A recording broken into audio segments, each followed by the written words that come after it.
Околу прашањето за името и перцепциите на домашната јавност. Премногу ли е ако се каже дека сепак за решение ќе биде потребен многу потежок компромис отколку што можеби некому му се чини во овој момент? Не знам што кому му се чини. Меѓутоа, јас тврдам дека компромисот кој евентуално би го направиле наредните месеци на ова прашање ќе биде многу потежок од компромисот кој можевме, ако сакавме со консензус да го решаваме домашен внатрешен ова прашање во 2008 во Букурешт и било која година потоа.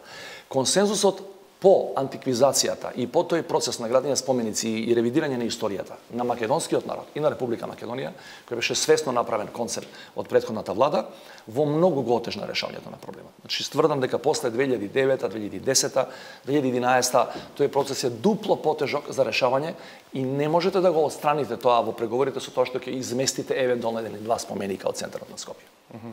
Мислите дека гаранциите кои што Грција ќе ги бара во таа смисла се многу поголеми од стапките од оваа страна? Гаранциите се едната компонента, втората се вие морате, ние не сме завршени со тој процес, бидејќи сме колку вчера што се вели во позиција да убедуваме некого.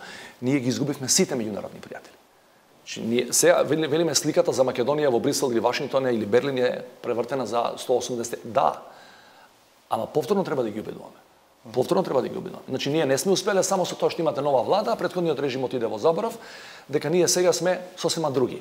Ние имаме 10 години брутален автократски режим кој ги урнисуваше сите позиции на Македонија, не само по однос на прашањето со името, меѓутоа најмногу веројатно на меѓународна сцена во однос на ова прашање.